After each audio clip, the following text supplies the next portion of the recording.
So I was scrolling on YouTube like I always do, and I came across this video promoting this free After Effects 3D parallax script. And if you didn't know, a 3D parallax is a creative technique that can add depth and dimension to a two-dimensional screen to create an immersive experience. With this knowledge, I connect the dots on how 2D album art is animated to look 3D. And I decided to try to make a 2D album art cover into a 3D experience using a script by myself.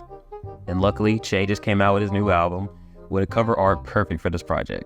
So let me get into this informational tutorial on how I created this animated 3D parallax album cover art for Che's new album, Say So Says, and how you can do it too.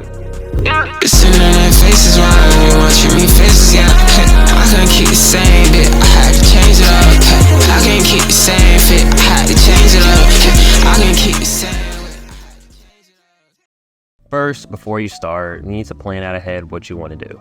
So I want to create an animated 3D parallax. The animated part being achieved by masking out certain parts of the image, and the parallax effect being achieved by separating the background and the parts of it and using a script which makes it 3D and immersive. So with my decision on what I want to mask out and which part of my images needs to be separated, I can start. So also before you really start, you're going to want a high quality image, so that's easier to mask and so the final edit will look high quality. So you're going to want to go to the link in the description and use that website to upscale your image using AI. I got a good result from this website, so that's what I'm recommending to you to use.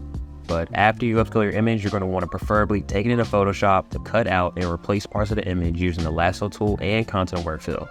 For my project, I use a lasso tool on my main subject and a rectangular marquee tool on the parental advisory logo. With me doing that, now I have a blank background to use to put my main subject and the parental advisory logo back on. Next, I save the image and start masking out parts of the subject I want animated. Those parts from my project being the girl beside Che, the ears on the bunny hat, the girl's left hand, Che's hands, and his left arm. And when I mask it out, I make sure to keep the original image so that when I finish I can go back and now use the constant aware fill effect to remove the parts of the image from the subject I masked out earlier. Then masking out the subject which has the constant aware fill effect applied to. After that, I have the parts I want animated masked out and the masked out subject with the constant aware fill effect applied to every part of the image that I want to animate. With this all completed, you want to import all these images into After Effects. Make sure that your composition size is the same size as the images and use whatever FPS you prefer. Then you want to place your background image, then your content aware subject, then your masked out part of the subject, and then finally any additional parts of your image onto your timeline. It should all fit together and look exactly like the original album cover art if done right. Now you don't have to, but for my project I pre-compose all the parts of the subject into a composition to make things a little easier for me. So you should have your background image, your subject, and any additional parts of your album art that you cut out in your main composition. Now for the animation part, I mostly use the puppet pen tool to animate body movements. However, if you want to see what I did to animate the other parts of my project, you can go to the Google Drive link in the description. The link will lead you to a folder that you can download that will have all the assets that I use in my project and a project file along with it for you to view closer at and understand what I did in depth. And this project file was made using After Effects 2020, so everyone using the 2020 version should be able to view and access this project file. Skipping a little bit into the future for my project, I finished animating my subject. You should also be finished animating your subject with a puppet pen tool. If you don't know how to animate with it, you can watch a tutorial video for it. However, to summarize, you can do it by placing points that you can keyframe that morph the image by moving the points that were placed.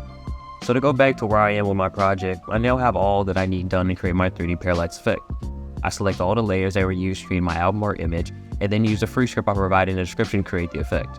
With the effect being created, I keyframed the camera movements, and also while I was at it, I added a light layer and made it a spotlight and keyframed the spotlight movement.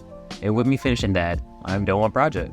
However, I do add some effects to spice up the edit to make it look a little nice, and you can see what I added by viewing the project file left in the description. So this was my tutorial and quick little walkthrough video on creating a 3D parallax effect. Hope you enjoyed the video and learned something while watching. Also, before you go, make sure to like and subscribe so that I can keep providing quality content. And with that, I'll see you in the next video.